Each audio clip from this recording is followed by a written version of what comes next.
Asus VG259QM. Akhirnya datang juga ini monitor yang kalian request, dan gue pribadi juga nungguin banget monitor ini.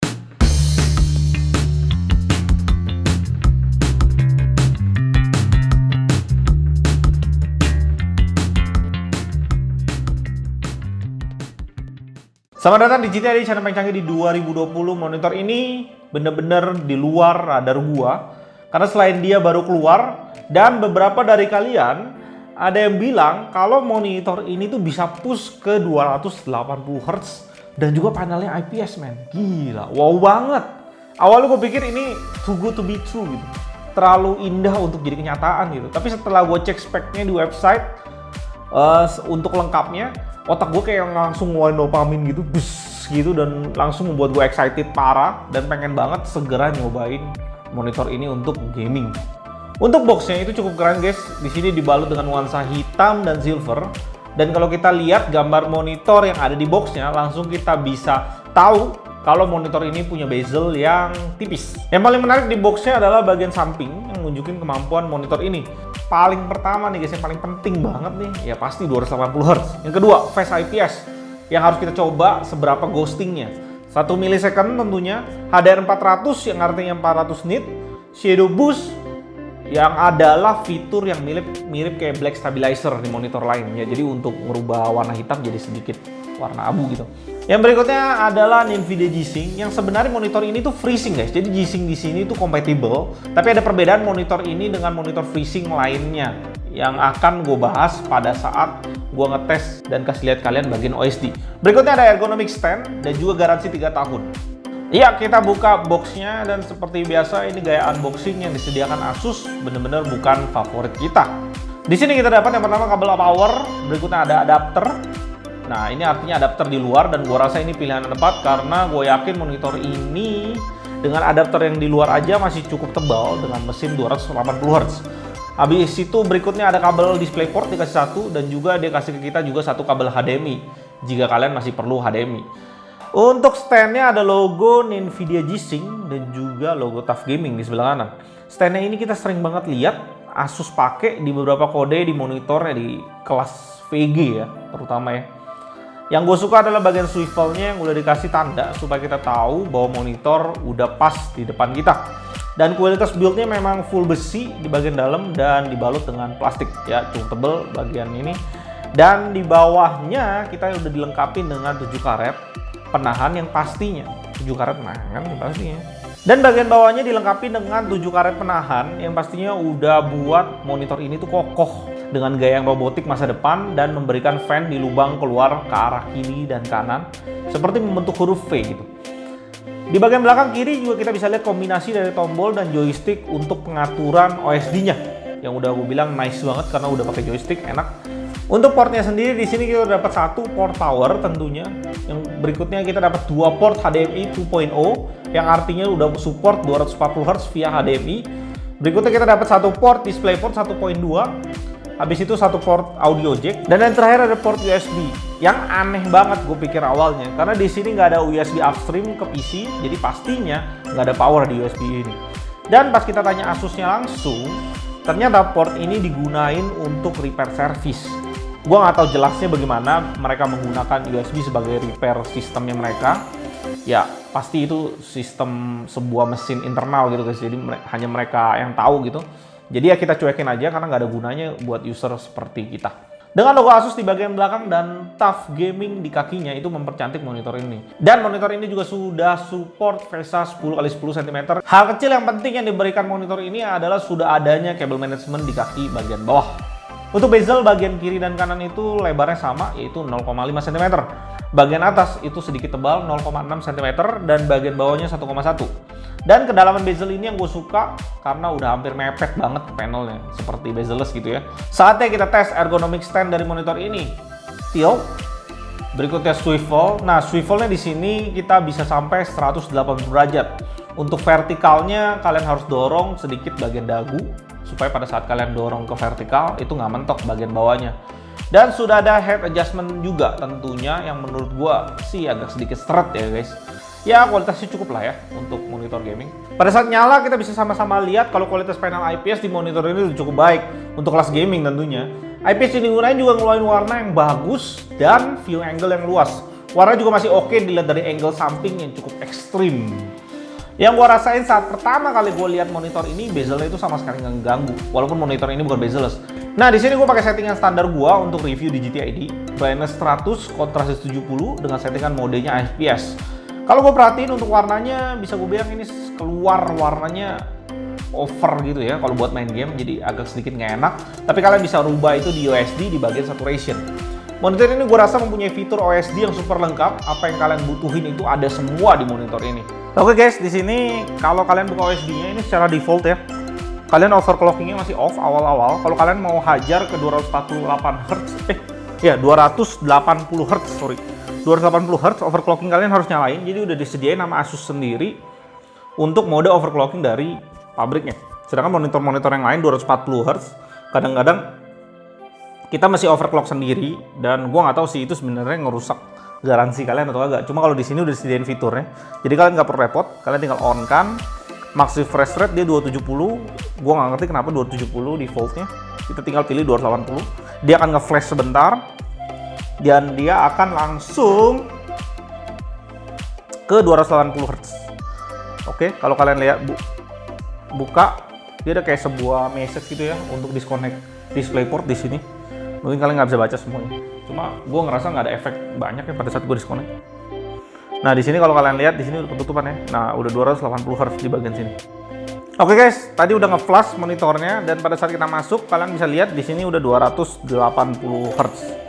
Oke, di sini yang kedua menu overdrive. Menurut gue overdrive ini fungsinya lebih ke arah untuk ngebantu adaptive sync yang ada di bawah guys. G-Sync compatible-nya dia ini udah on. Nah, overdrive ini untuk nge-advance lagi, nambahin lagi, tapi gue saranin ke kalian ini tuh jangan dinaikin banyak banget, tapi lebih ke arah bawah sih, gue lebih suka ke bawah ya. 60 gitu. Atau 60 juga kelihatannya normal. Karena gue pernah cobain ke 100, ketika FPS kalian nggak nyentuh satu titik tertentu, dia terlalu parah gitu, jadi gambar kalian kayak kotak-kotak gitu, aneh deh pokoknya. Nah di sini ada G-Sync. Nah G-Sync monitor ini bagus ya guys, G-Sync compatible ada di monitor ini lebih bagus dibandingin monitor-monitor FreeSync tempat lain gitu ya guys. Walaupun mereka juga bisa G-Sync compatible lewat DisplayPort. Nah di sini juga harus pakai DisplayPort. Bedanya di sini udah ada teknologi yang diinput sama G-Sync. Jadi seakan-akan kalian pakai G-Sync monitor beneran. Nah itu teknologinya seperti apa? Jadi kalau FreeSync itu bedanya dengan G-Sync, nah G-Sync itu punya namanya variable overdrive guys. Jadi misalkan monitor ini 280 Hz, kalian bisa nge-push game itu sampai 300 Hz gitu guys. Itu nggak ada masalah sama sekali untuk FreeSync dan G-Sync. Kalau kalian pakai dua-duanya itu kayak nggak ada bedanya. Tapi ketika game kalian ngedrop nih, dari cap kalian misalnya 280 Hz nih, G-Sync itu punya teknologi di mana dia nurunin teknologi G-Sync-nya dia. Oh, VGA gue lagi nge-push 144 nih, tapi monitor gue ada 280, dia punya profile sendiri untuk turunin G-Sync-nya itu jalan di 144. Sedangkan untuk FreeSync itu nggak ada teknologi seperti itu. Dan bagusnya di sini udah di-input teknologi G-Sync, makanya Nvidia, makanya Asus berani nempel-nempel banyak G-Sync di sini. Walaupun sebenarnya ini G-Sync compatible, bukan G-Sync yang ada di dalam langsung diinjek gitu mesin suatu teknologi di dalamnya gitu. Nah di sini Game Plus ini banyak banget guys.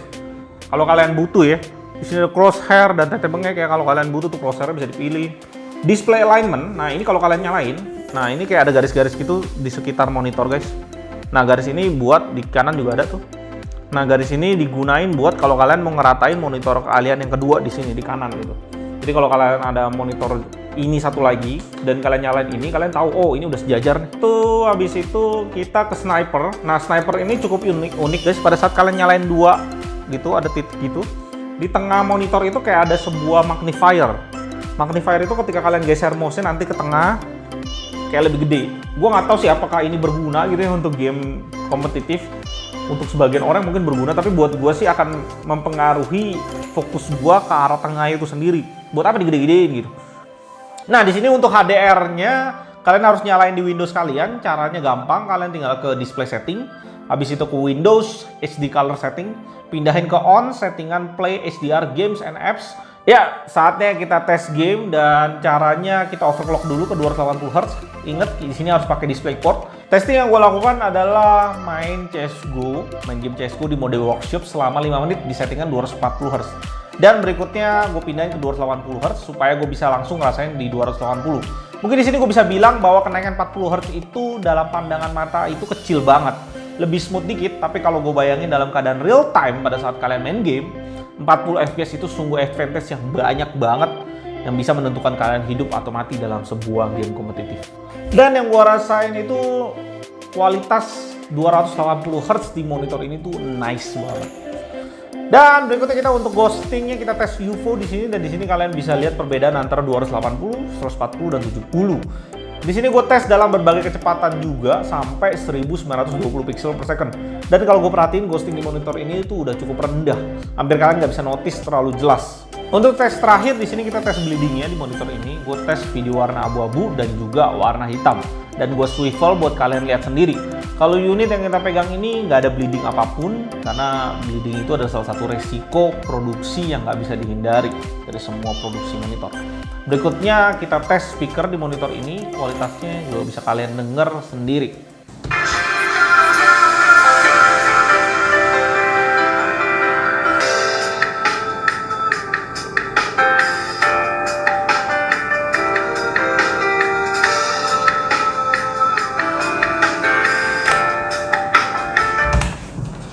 Ya, tadi kalian udah denger sendiri speakernya, dan speakernya itu keluar di lubang yang sama untuk lubang keluar angin panas ya guys. Jadi sekalian di situ.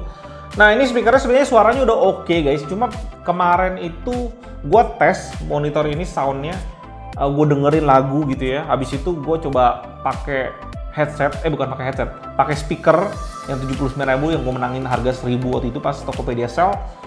Itu gue baru ngerasa perbedaannya bahwa speaker yang kayak Fantech itu suaranya lebih bulat gitu guys, lebih menyatu gitu, kayak di telinga tuh lebih bulat gitu. Bahasanya gimana sih ngomongnya?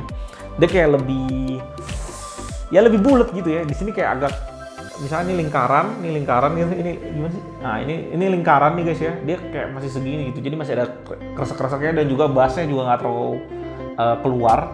Dan menurut gue itu nggak ada masalah ya. Mungkin speaker ini cocok banget buat kalian pas main di komputer ini, pas main di monitor ini. Lagi capek nih guys, lagi capek pakai headset. Jadi nice to have lah ya. Oke. Ya di sini gue membaca spek lainnya yang belum gue mention, ya pasti resolusinya Full HD, NTSC 72%, sRGB 99%, speakernya itu 2x2 watt dan garansinya 3 tahun full. Kalian bisa dapetin monitor ini dengan harga yang wow guys, yaitu di harga 5,8 juta. Di kelas ini ada total 4 monitor lain yang bisa kalian pilih. Semua monitor ini panel TN dengan 240 Hz dan 400 nit. Ada Acer KG251QD itu di 4,8 juta. Ada juga Alienware AW2518H itu 8,8 juta. Dan juga Asus XG258 itu di 6,4 juta. Dan juga ada HP Omen 25F itu 4,5 juta. HP itu nanti kita akan review. Akhir kata dari gua bahwa gua yakin nggak ada namanya produk yang sempurna. Dalam hal ini monitor ini ya, gua bisa kritisi dua hal mungkin. Yang pertama, nggak adanya USB upstream dan downstream. Ya mungkin juga demi pangkas harga ya. Gue juga nggak terlalu masalah akan hal itu. Nah yang kedua, di kelas ini untuk panel IPS yang push 240 Hz bahkan ke 280 Hz overclock dengan harga yang super murah, gue rasa Asus ini adalah salah satu pionirnya yang mendobrak pertama kali, dan gue rasa belum banyak atau mungkin belum ada di kelas di bawah 6 juta di brand lain. Nah jadi gue pikirin kayak gini guys, kayak kemarin kejadiannya ya, Asus itu juga keluarin 1440p di 165 Hz atau 144, 165 kalau salah, 165 Hz itu di harga 6 jutaan guys, VG27AQ. Nah pada saat gue review itu bagus banget guys, memang mantep banget. Dan di situ juga ada LG, di situ juga ada Lenovo, ada Aorus juga. Tapi tiba-tiba nih BenQ itu keluar dengan X2780Q yang menurut gue itu mendobrak segala macam yang lain. Gue tahu harganya BenQ itu 8,8 juta guys, harganya jauh banget dibanding Asus ya, yang paling murah di VG27AQ itu. Cuma kita bisa dapetin hal-hal yang terbaik dari panel yang terbaik, kualitas yang macem-macem. Nah itu gue juga bilang itu berlaku di Asus ini. Nah Asus ini gue rasa itu yang pertama pada saat video ini dibuat, gue nggak lihat monitor yang lainnya bisa ngalahin spesifikasi dia IPS dan juga 280 Hz, 240 deh, 40 yang harus di overclock dengan DisplayPort di 280 Hz, SDR juga dan layar tetep bengeknya, ada G-Sync juga yang spesial banget di monitor ini. Nah, gue bilang gue agak sedikit bisa kasih saran ke kalian, mungkin kalau kalian mau sabar ya, mungkin nanti ada brand lain, misalkan LG keluarin pada saat BenQ keluarin, itu jauh lebih bagus daripada ini. Jauh fitur-fitur jauh lebih banyak, mungkin speaker lebih bagus, atau ada USB upstream dan downstream dengan harga yang bedanya dikit. Nah, tapi selama itu belum keluar guys, selama yang brand lain belum keluar guys, ini adalah salah satu monitor yang terbaik. Gue nggak usah ngomong lagi, itu yang terbaik, gue udah bisa bilang. IPS-nya mantep, nggak ada ghosting yang gimana mengganggu, settingannya juga banyak, kalian mau ngapain aja bisa. Ada SDR yang menurut gue nggak penting banget sih, buat gue ya, itu nggak penting buat gue. Terus bodinya juga cakep dari segala macam futuristik yang dikasih. Tapi dari semua itu yang gue bisa bilang 280 Hz itu bener-bener gak ada obatnya monitor ini. Dan yang paling penting guys, yang paling penting dengan spek seimba itu, dia kasih kita harga yang masih sehat di kantong, masih bener-bener sehat di kantong, 5,8 juta. Wow banget. Gue rasa nggak ada alasan lain selain sabar lihat brand lain. Nah, Asus juga nggak berhenti di situ guys, karena varian monitor ini juga ada yang 27 inch. Yang menjadi pembeda yaitu inch lah ya, pasti. Dan juga adapter yang dikasih, dimana 27 inch itu adapter lebih gede dan ada logo Asusnya kayak lebih mewah gitu ya. Sisanya tuh nggak ada beda dari kelengkapan dan bodinya, dengan harga 6,5 juta. Dan ada 3 saingan di kelas 27 inch. Ada Samsung C27 RG50 di 5,6 juta tapi masih VA 250 nit 240 Hz. LG 27GK 750 di 5,6 juta TN 400 nit 240 Hz. Ada BenQ Zowie XL 2740 di 9,9 juta TN 320 nit 240 Hz. Kembali lagi kalau kalian lihat dari semua pesaingnya, Asus di sini masih memimpin dengan 280 Hz dan juga brightness-nya udah 400 dan SDR juga. Buat kalian yang memang lagi pengen ganti monitor di tengah pandemik ini adalah salah satu monitor dengan spek yang terbaik, yang tertinggi gue bisa bilang, yang bisa kalian dapetin di harga 5 jutaan.